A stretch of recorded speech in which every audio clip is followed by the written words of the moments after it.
Don't look so shocked, my brother chuckled, sliding his phone across the table, the Hawaiian sunset blazing behind his grin. You wanted Mom taken care of, right? Well, consider this my way of relaxing after handling everything. Besides, it's only 80 grand. Nothing compared to what you owe her already. The room rippled with laughter from his wife and even a faint smirk from my mother, who fiddled with the chain around her neck, the same gold chain that used to rest against my collarbone when I was younger. My throat burned, but I kept my smile. Hi everyone, my name is Marissa Lane, I'm 28. And sometimes I wonder, when betrayal comes from blood, does it cut deeper, or just slower, like poison sinking in drop by drop? I remembered the night I opened that credit card, my hands trembling as I typed the hospital's payment portal, praying the $100 balance I left for groceries would be enough until payday. I thought I was buying time for my mother to breathe easier, not buying a vacation for my brother to sip cocktails with paper umbrellas. The betrayal didn't arrive with thunder. It came wrapped in familiar voices, sliding across the table like casual conversation. My mom's nails tapped against the gold chain before she lifted it, dangling it between us. This looks better on me, don't you think? She said softly, a cruel smile playing on her lips. The light from the window hit the metal, casting shards of gold across her face, and in that moment, the house felt unfamiliar, like I was the guest in their story, not the daughter who had bent herself in half to keep it standing. The air thickened. My brother leaned back, sipping his coffee, his eyes daring me to react. My mother's gaze stayed steady, almost daring me to admit that I was nothing more than a pawn in their carefully spun web of entitlement. Inside, I felt my heart tighten, not from shock anymore, but from something colder, sharper. The kind of silence that forms before an avalanche breaks loose. I didn't argue. I didn't reach for the chain. I simply smiled, because even storms learn to bide their time before they strike. And in that moment, I knew, Hawaii was just the opening act. The gold chain swayed in my mother's hand, catching the sunlight, as if mocking me with every glimmer. My brother leaned back further, stretching like a man who had won something he never earned. So what now? I asked, my voice steady, almost too calm. Do you expect me to clap for you? To thank you for draining the only lifeline I had? He smirked, tapping his phone. Don't be dramatic, Marissa. The bank doesn't even care, it's just numbers. And besides, you always act like the savior. Consider this a lesson, even saints get used. His words slid into me like knives, quiet and sharp. Mom chuckled, low and deliberate. You've always been too serious. Your brother just has a way of making life lighter. You should learn from him. Lighter.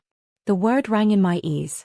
I saw the hospital bills piled on my nightstand, the endless hours at work, the skipped meals, the sleepless nights. Lighter.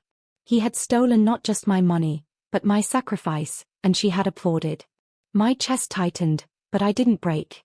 Not in front of them. Instead, I reached for my glass of water, sipping slowly, watching their faces through the rippling surface. If they thought I would collapse, they were wrong.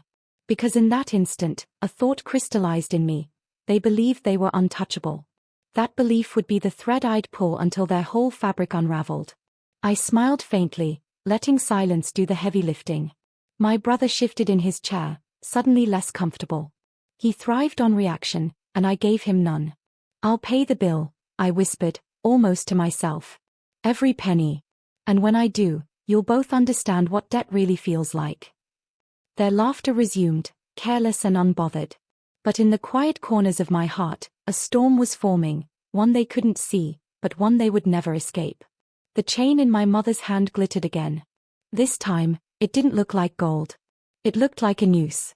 I walked out of the house with the weight of the chain still warm in my mouth, the taste of metal and ash. The pavement hummed beneath my shoes like a promise. I could have called the bank, screamed into the receiver until someone reversed what they'd done. Instead, I let the small, precise parts of a plan assemble in my head, like a machine learning a pattern: patience, pressure, exposure. At night I sat at my kitchen table, bills spread like evidence. Every transaction, every auto-pay, every late fee became a map. My brother's name flickered on my phone, luxury ads, airline alerts, dinner reservations tagged to accounts that had nothing to do with mine. He'd been sloppy. Entitlement leaves tracks. I started small. I opened a second card, a legitimate one, with rules and limits I could control. I began transferring funds quietly, rerouting small sums into accounts that looked ordinary: charity, utilities, a retirement fund. I memoized their schedules, the way my mother liked to window shop at 2 in the afternoon, how my brother bragged about investments at Sunday brunch. I listened more than I spoke. In their arrogance, they gave me everything I needed. Work became camouflage. I smiled at colleagues, kept my calendar full, and used the hours between meetings to place calls, file disputes, and whisper into emails with the steadiness of someone who has learned how to be unreadable. I learned the language of banks, chargebacks, merchant codes, suspicious activity alerts. I learned to craft a face for records: shocked, confused, a daughter who'd been wronged. There were nights I wanted to rage, to show them the ruin under their feet. But anger is loud, revenge must be surgical. I practiced silence like a discipline, letting their own stories do the convincing. People believe what they already want to believe. They would explain away red flags until I made them impossible to ignore. One afternoon, an automated fraud alert pinged my phone. It named a charge, a boutique in Waikiki, a sum that matched the grin on my brother's face the day he announced his trip. I didn't celebrate. I simply folded the notification into my plan, like tucking a blade into a seam. Outside, the city breathed ordinary, unaware. Inside me, something patient and precise woke up, sharpening itself on the thought that their comfort had been purchased from my collapse. I would not be the woman who begged. I would be the one who rewrote the ledger. The fraud alert was only the beginning.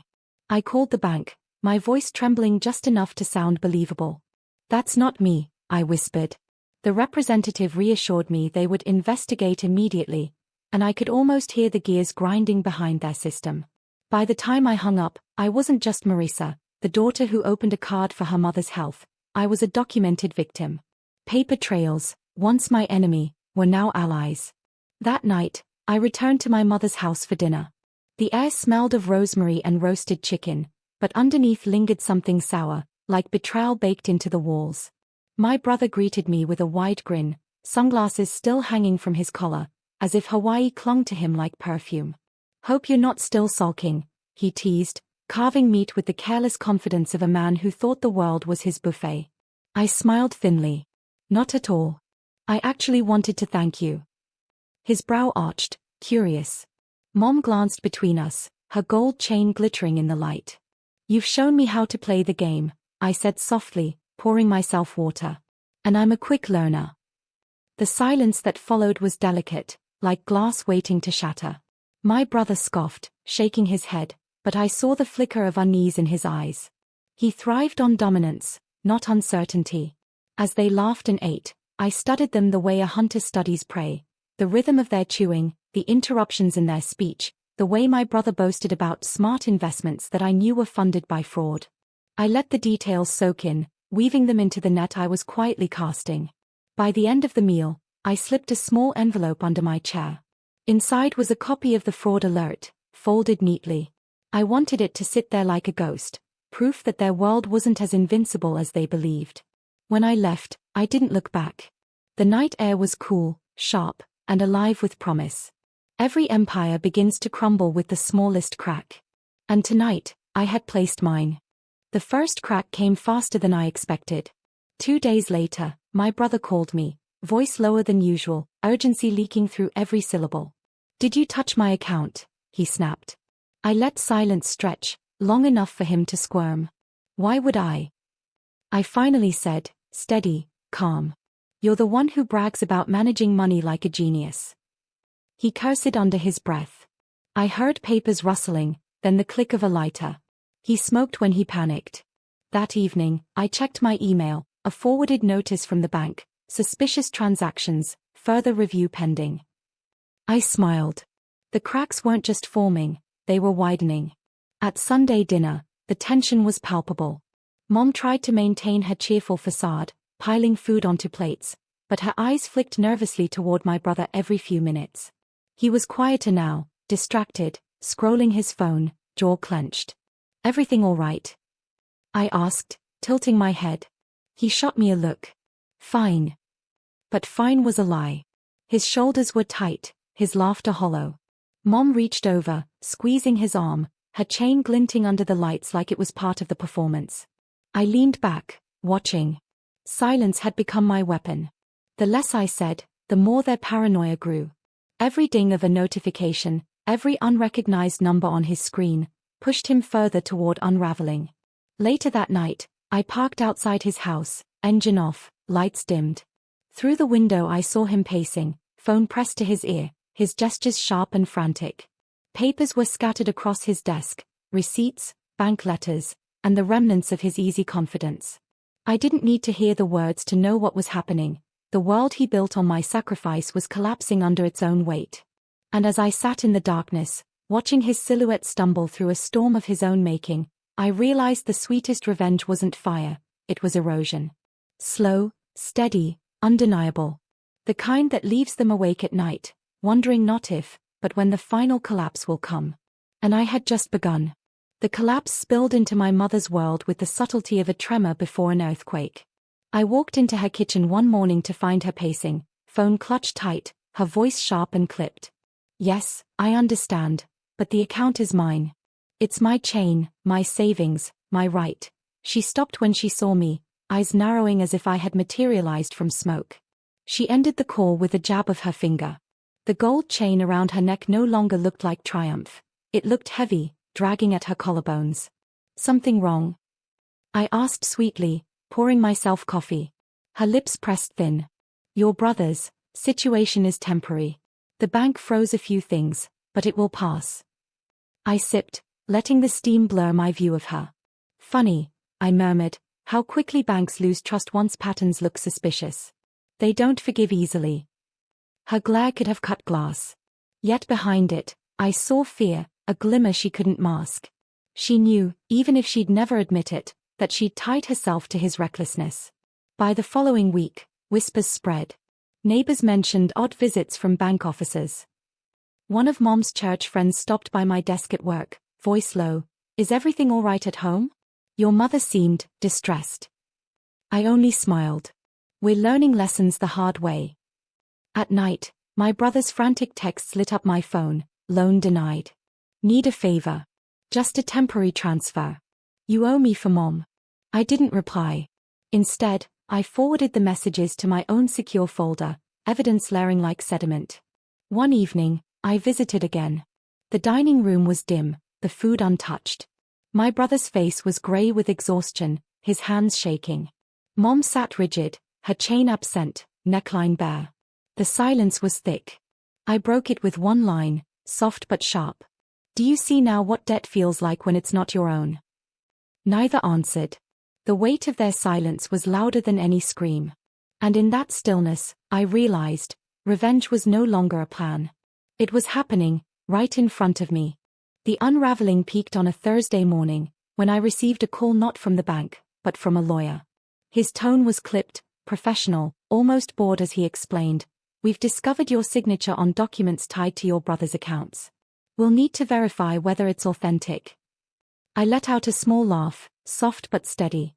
"Send me the copies," I replied.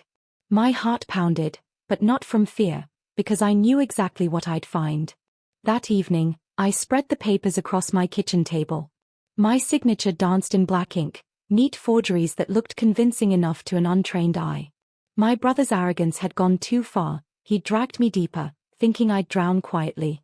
Instead, I photographed each page, attaching them to a file I had been building for weeks. Fraud alerts, text messages, bank statements, receipts, all stacked neatly, a story ready to be told. The next family dinner was different. My mother's hands shook as she tried to light the candles, wax dripping unevenly. My brother barely touched his food, his once boastful grin gone, replaced by a twitch at the corner of his mouth. I placed a neat folder on the table, sliding it toward them. "Recognition is powerful," I said softly. "Do you recognize these?" Their eyes flicked across the documents, panic blooming in real time. My mother's lips parted, but no words came. My brother shoved the folder back as if it burned. "You wouldn't," he hissed. I leaned in, my voice a whisper meant only for them. "I already did." The candles sputtered, throwing shadows across their faces, distorting them into strangers I barely recognized. In that moment, The dynamic shifted. The daughter they had underestimated was now the storm overhead. I stood, tucking the folder back under my arm. Actions have consequences. You taught me that. Now, you'll live it. Their silence followed me out the door, heavy, suffocating, but powerless. And for the first time, I felt light. Not from escape, but from control. The letter arrived 3 weeks later, thick with the weight of consequence.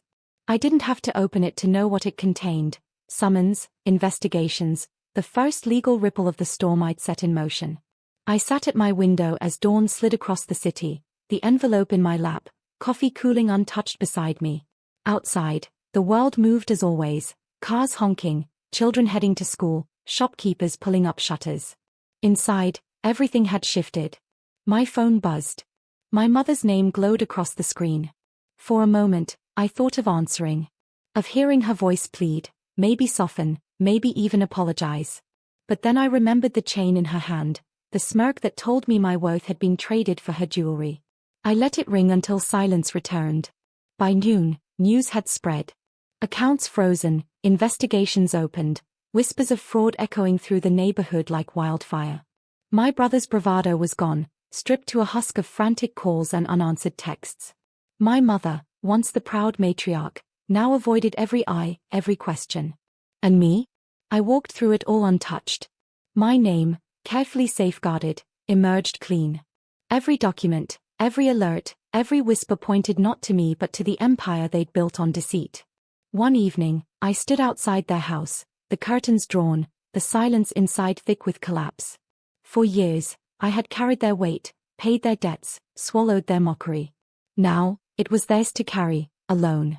I didn't gloat. I didn't knock. I simply left a single envelope at their door, copies of the papers, neatly arranged, with a handwritten note on top. This is what debt feels like. As I walked away, the night air wrapped around me like freedom itself. For the first time, the chain around my neck was invisible, made not of gold, but of resilience. Betrayal had carved me into something sharper, colder, stronger. And in that silence, I knew, revenge isn't fire. It's clarity. I didn't need their apologies. I didn't need their approval. I had my own name back.